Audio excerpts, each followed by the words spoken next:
অমিতাভদা, তুমি কি বলছো আমি ঠিক বুঝতে পারছি। বুঝিয়ে দিচ্ছি।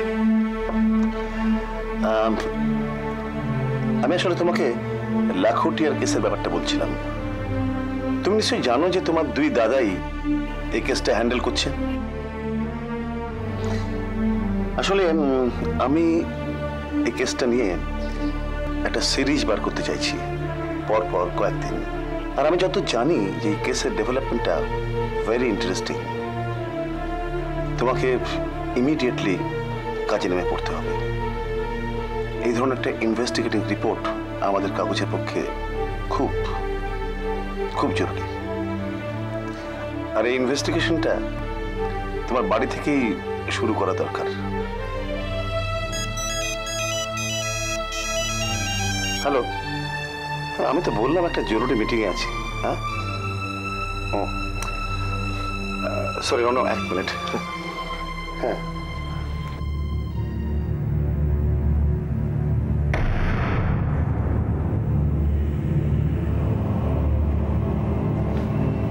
হ্যাঁ সরি, যা বলছিলাম এই লাখোটিয়ার কেসটাই। সরি অমিতাভদা, আমি পারবো না। ও বাবু, সন্ধ্যেবেলায় আমি ঘরের মধ্যে গুম হয়ে বসে আছিস কেন রে? কি হলো?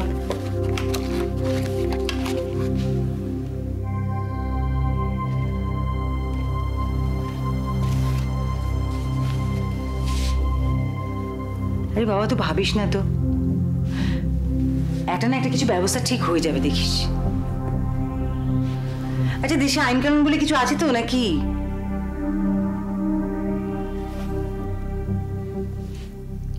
বিশুটা ওর ব্যথা ব্যথা বাড়েনি তো?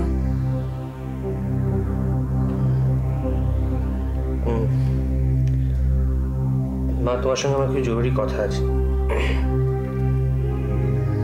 কি বল না। এই কেসটার জন্য আমার অনেক টাকার দরকার। জানি তো, আমি সেই জন্য তোকে সেদিনকে এই সমস্ত ঝামেলার মধ্যে যেতে বারণ করেছিলাম। বাবু, তুই কি ভাবলি কোত্থেকে টাকা পয়সা জোগাড় করবি ভাবলি?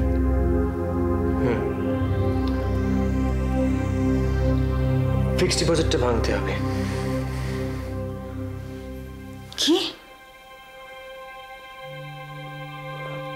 আমার পক্ষে এতগুলো টাকা অন্য কোথাও থেকে জোগাড় করা সম্ভব না। ফিক্সড ডিপোজিটটা না ভাঙলে। একদম না, ওই ফিক্সড ডিপোজিটে আমি তোমাকে কিছুতেই হাত দিতে দেবো না। মা, একটু বুঝো না। আমার কিছু বোঝার দরকার নেই বাবু। ওই টাকাটা আমি আমার জীবনের চরম অসুবিধার দিনে ওই টাকাটাতে হাত দিই। ওই সামান্য কিছু টাকা আর আমার কয়েকটা গয়না বুড়ির বিয়ের জন্য রেখে দিয়েছি। দেখো মা, বুড়ির বিয়ে তো অনেক দেরি। ততদিনে আমার যে ব্যবসাটা সেটা অনেকটা দাঁড়িয়ে যাবে। তখন দেখবে তোমাকে বুড়ি বিয়ে নিয়ে ভাবতেই হচ্ছে না। এ নিয়ে আমি আর কোনো কথা শুনতে চাই না। তোমার ব্যবসা কবে দাঁড়াবে সেই ভরসায় আমি বসে থাকতে পারি না। মা, তুমি কেমন দাদারে তুই? হ্যাঁ, শুধু নিজের কথাটাই ভাবিস, বোনের কথাটা একবারও ভাববি না? না ভাবছি বলেই। ও সমস্ত কথা আমি অনেক শুনেছি। তো অনেক হাঁস মুরগির ব্যবসার জন্য ফিক্সড ডিপোজিট আমি কিছুতেই ভাঙতে দেবো না, ব্যাস। আর একটা কথা বলবি না।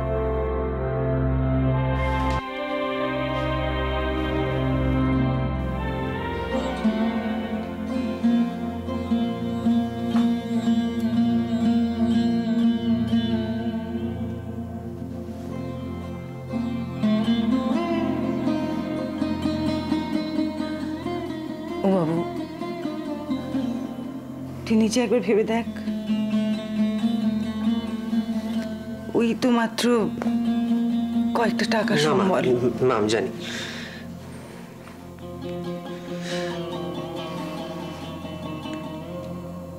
তুমি একদম ঠিক বলছো। ভুলটা আমার। আমি কি করে বললাম কথাটা আমি জানি না গো।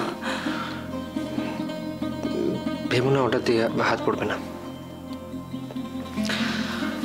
তুমি বস, আমার একটু চা করে খাওয়াবে, আমার এখন থেকে ইচ্ছে করছে।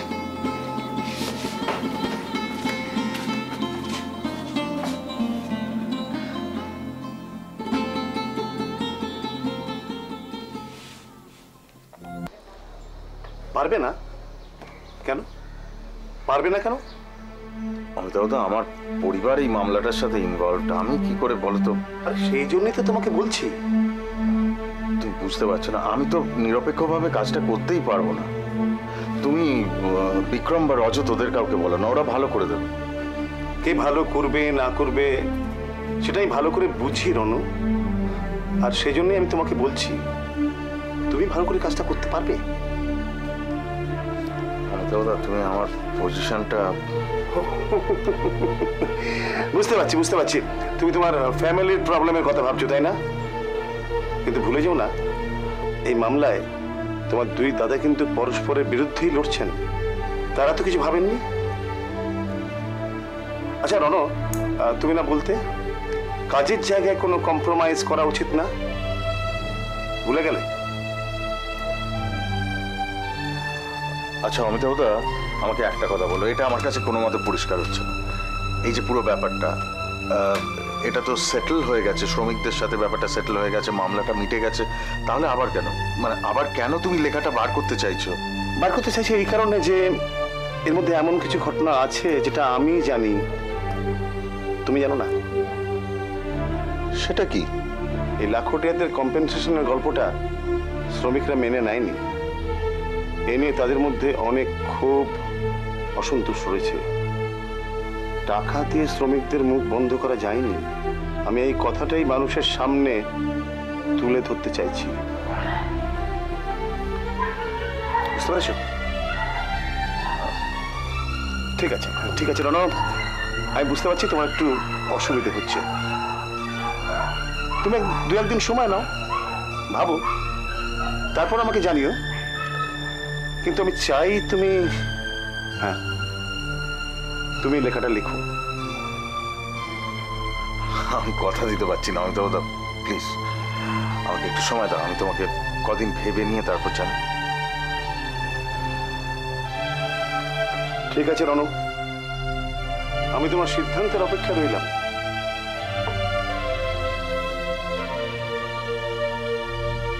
তোমার ব্যবসা কবে দাঁড়াবে সেই ভরসাতে আমি বসে থাকতে পারি না? কেমন দাদা রে তুই? শুধু নিজের কথাটাই ভাবিস, বোনের কথাটা একবার ভাববি না?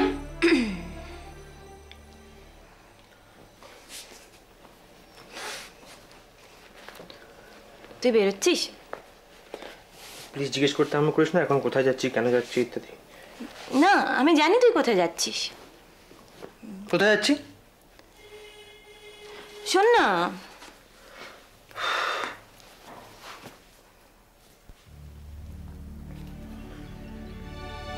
এটা দিচ্ছিস কেন?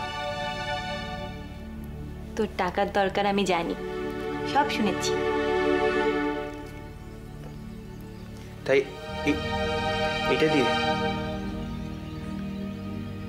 আমার কাছে আর কিছু নেই। বুড়ি পাগলামো করিস না তো। শোন না, আমি তো কখনো তোকে কোনোভাবে হেল্প করতে পারি। বুড়ি বাড়াবাড়ি করিস না, বিরক্ত লাগে।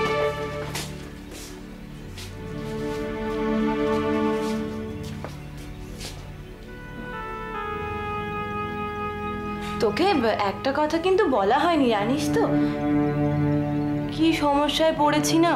সোনা পড়লে আজকাল আমার গলায় কি অ্যালার্জি বেরোচ্ছে।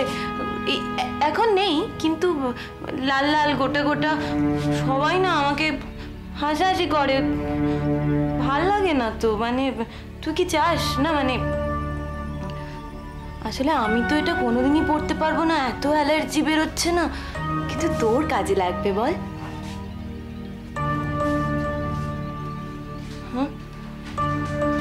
আমার কিন্তু সত্যি সত্যি জানিস তো, মানে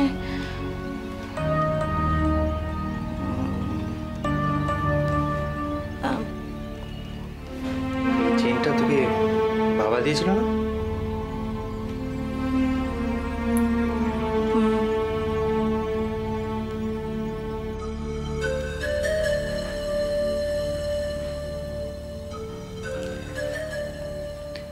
বড় হয়ে গেছিস বুড়ি। তুই নিবি না? নেবো, ডেফিনেটলি নেবো। না, যদি দরকার লাগে আমি নিজে তোর কাছ থেকে চেয়ে নেবো। এখন তোর কাছে রাখ এটা, বুঝিস? তোর তো এখন টাকা দরকার ভাই। জোগাড় হয়ে যাবে, ঠিক জোগাড় হয়ে যাবে। আর না যদি জোগাড় হয়, তুই তো আছিস, ঠিক আছে? তোর কাছ থেকে চেয়ে নেবো। এখন এটা যেন তোর গলায় থাকে, অ্যালার্জি হবে না, দেখবি? কি হয়েছে রে? না মানে ওই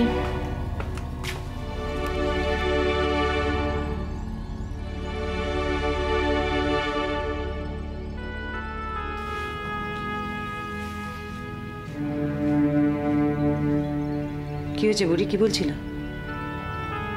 বাবু?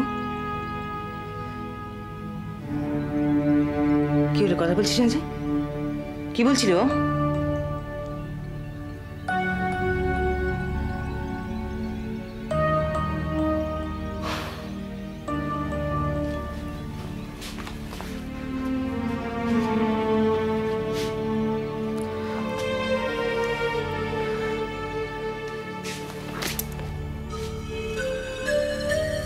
বাবু কি হচ্ছে বাবু?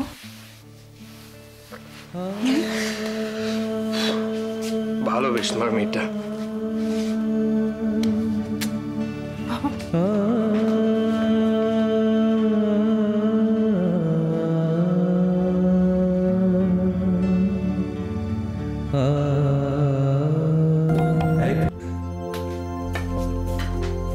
ওটা কি হচ্ছে রূপু?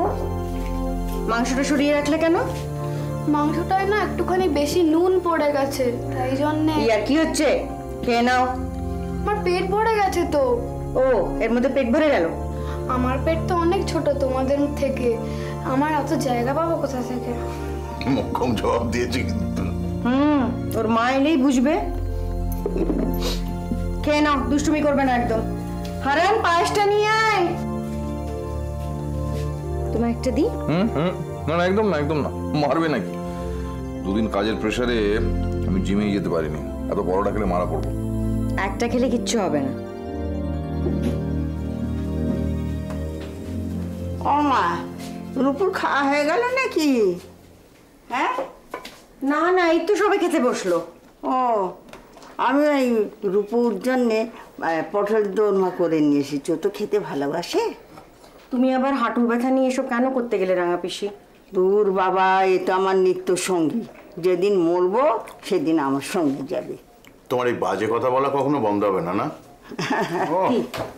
হ্যাঁ, শোন, এটা না রূপকে দিও। আমি কাল বিকেলবেলা হারানকে দিয়ে পটল কিনে এনে এ করে রূপুর জন্য তৈরি করেছি। তাহলে এখন নিশ্চয়ই রূপুর পেটে জায়গা আছে।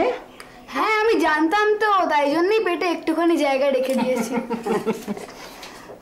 তুমি বসো না, আবার তো পালাতা করবো। আরে বাবা, ঠিক আছে ঠিক আছে, সারাদিন তো শুয়ে বসেই আছি। আরে কি করছো কি? একদম না। কেন, তুমি তো খেতে ভালোবাসো। আরে ভালোবাসি তো হলো না। এই দেখো না কত তেল, একদিনে কতটা ক্যালোরি গেইন করবো তুমি বুঝতে পারছো না? তাছাড়া তুমি তো জানো যে আমি ইদানিং ভাজা খাওয়া অ্যাভয়েড করছি। একদিন খেলে কিচ্ছু হবে না। রাঙা পিসি ভালোবেসে নিয়ে এসেছে। একদিন একদিন করেই রোজ হয়, প্লিজ। বৌমা, খেতে না চাইলে জোর করো না। ভালোবেসে না খেলে শরীর খারাপ হয়, জানো না? তাছাড়া আমি তো রূপুর জন্যই করে এনেছিলাম। রূপু খেলেই আমার খুশি, আনন্দ। আমাকে দাও, আমি ভালোবেসে খাবো।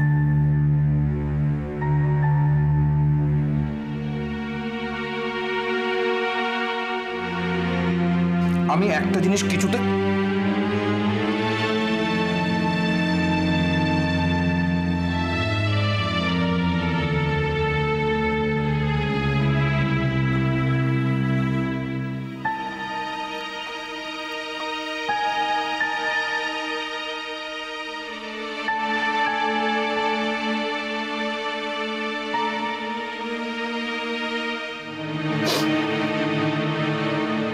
স্যার, আপনি যেটা জানতে চেয়েছিলেন তার সমস্ত কেস ডিটেলসটা এতে আছে স্যার।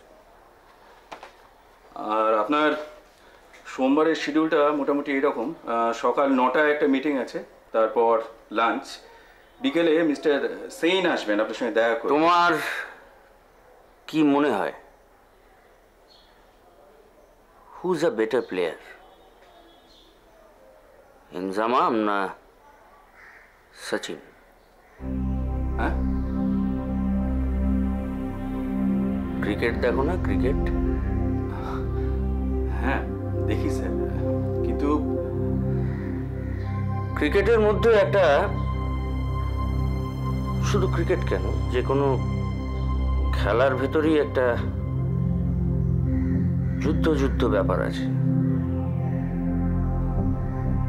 সেখানে দর্শকের ভূমিকাটাও খুব ইন্টারেস্টিং।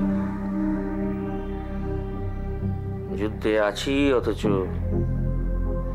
নেই, কিন্তু সবসময় তো আর দর্শকের ভূমিকা পালন করা যায় না। আপনি কি বলছেন আমি কিছুই বুঝতে পারছি না স্যার। এতদিন গ্যালারি থেকে প্রচুর খেলা দেখেছি,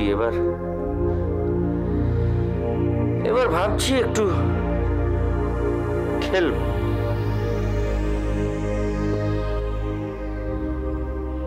লাহা ভার্সেস লাহা,